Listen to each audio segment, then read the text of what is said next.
पंच केदार, कैलाशवासी शिव जो हिमालय और हिमालय से निकलने वाली अनगिनत जल धाराओं के स्वामी हैं, वह उत्तराखंड राज्य के वर्षों से आराध्य रहे हैं और उन्हीं के कारण उत्तराखंड का अस्तित्व है और उन्हीं से उत्तराखंड की पहचान है।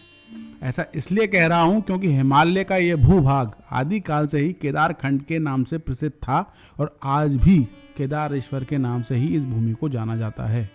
उत्तराखंड में लोग यहाँ की खूबसूरती को कम बल्कि शिव की तलाश में ज़्यादा निकलते हैं, जिनमें शामिल है उत्तराखंड के कई सिद्ध पीठ व भगवान शिव के 5 अंगों से निर्मित पंच केदार।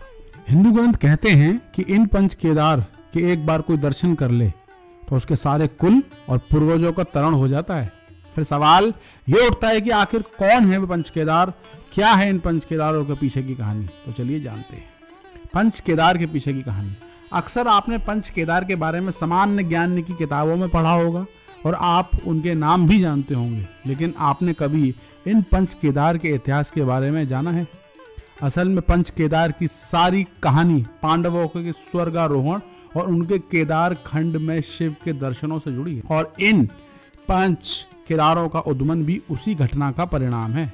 पौराणिक कथा के अनुसार जब महाभारत युद्ध में पांडवों की विजय हुई तो उन पर वंश हत्या, गोत्र हत्या का पाप लगा, तो भगवान कृष्ण ने उन्हें शिव के दर्शन करने को कहा। स्वर्गारोहण के समय पांडव अलकनंदा के किनारे किनारे गुजर कर जब इस क्षेत्र में पहुंचे तो उन्हें अलग अलग स्थानों पर शिव की स्तुति की, मगर भगवान शिव ठहरे त्रिनेत्रधारी व पांडवों प्रयोजन जानते थे, इसलिए उन्होंने महिष भेष भैंसे का रूप धारण किया केदारखंड के अनुसार, और यह रूप धारण करके वे जानवरों के झुंड में मिल गए। जैसे जैसे पांडव स्वर्गारोहण के लिए चलते गए वे अलग अलग स्थानों पर शिव का ध्यान करते गए, मगर शिव उनके आसपास होके भी उनके पास नहीं आए। इस बात का पता पांडवों को तब लगा जब वे घूमकर गुप्त काशी के नजदीक पहुंचे और उन्हें जानवरों के झुंड में महिष को देखा। यह समझकर बलशाली भीम ने 2 शिलाओं के बीच टांगे फैला दी और बाकी पांडवों ने जानवरों को उस ओर भेजा। जानवरों का बाकी झुंड तो नीचे से निकल गया, मगर भगवान शिव धरती में समाने लगे, दलदल में समाने लगे। यह देखकर भीम ने महेश के पीठ को पकड़ दिया और उन्होंने जाने से रोका, पर शिव अंतर्ध्यान होते गए और उनके शरीर के 5 भाग नेपाल सहित उत्तराखंड के 5 भागों में प्रकट हुए। उत्तराखंड में स्थित इन पंच केदारनाथ के नाम, ऐसा कहा जाता है कि जब भगवान शिव महेश के रूप में अंतर्ध्यान हुए तो उनके धड़ का ऊपरी भाग मतलब मुंह के साइड का भाग काठमांडू नेपाल में प्रकट हुआ, जहां पर पशुपतिनाथ का मंदिर है। वहीं उनके हिस्से गढ़वाल में, अन्य हिस्से गढ़वाल के अन्य भागों में प्रकट हुए, जिनमें शामिल है केदारनाथ, मध्य महेश्वर, रुद्रनाथ, तुंगनाथ और कल्पेश्वर। उत्तराखंड में स्थित ये 5 स्थल पंच केदार के नाम से जाने जाते हैं। केदारनाथ रुद्रप्रयाग जिले में स्थित है। यह शिव का प्रमुख धाम है और पंच केदार में सर्वप्रथम केदारेश्वर शिव के ही दर्शन किए जाते हैं। कहते हैं शिव जब धरती में समाने लगे थे तो भीम ने उनके पीठ को पकड़ लिया था, मगर शिव अंतर्ध्यान हो गए और उनकी पीठ की आकृति पिंड रूप में केदारनाथ में प्रकट हुई। केदारनाथ में उसी शिलाखंड की पूजा अर्चना की जाती है। भीम द्वारा शिव के पीठ को पकड़ने से उनकी पीठ पर घाव बन गए थे। यही केदारनाथ में पूजा के समय शिला पर घी, चंदन आदि सामग्रियों का लेप लगाया जाता है। मध्य महेश्वर रुद्रप्रयाग जिले में रांसी ऊखी मठ में समुद्र तल से 3450 मीटर की ऊंचाई पर स्थित है।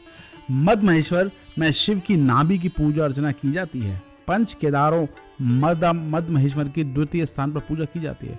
मध्य महेश्वर का पौराणिक नाम मध्य महेश्वर था, जो कालांतर में मध्य महेश्वर के नाम से जाना जाता है। तुंगनाथ रुद्रप्रयाग के चोपता में स्थित तुंगनाथ में भगवान शिव के भुजाओं की पूजा की जाती है। यह मंदिर टोंगनाथ या टुनगनाथ पर्वत के शिखर पर है। इस मंदिर में शिव के अलावा 5 पांडवों के छोटे मंदिर भी स्थित हैं। कहा जाता है कि जहां तुंगनाथ मंदिर विद्यमान है वहां सर्वरोहिणी को भरते हुए पांडवों ने इस जगह पर भगवान शिव की आराधना की थी। रुद्रनाथ समुद्र तल से इस मंदिर की ऊंचाई 2290 मीटर है। रुद्रनाथ यात्रा गोपेश्वर के सगर गांव से लगभग 4 किलोमीटर की चढ़ाई कर उत्तराखंड के सुंदर पुंग बुग्यालों से प्रारंभ होती है। पर्यटक एवं भक्तगण चढ़ाई पार करके पहुंचते हैं पितृधार स्थान पर, जहां भगवान शिव, पार्वती और भगवान विष्णु का मंदिर स्थित है। यहां शिव के मुख की पूजा अर्चना की जाती है। कल्पेश्वर कल्पेश्वर कल्पगंगा घाटी में स्थित है। कल्पगंगा को प्राचीन काल के नाम हिरण्यवती के नाम से पुकारा जाता था।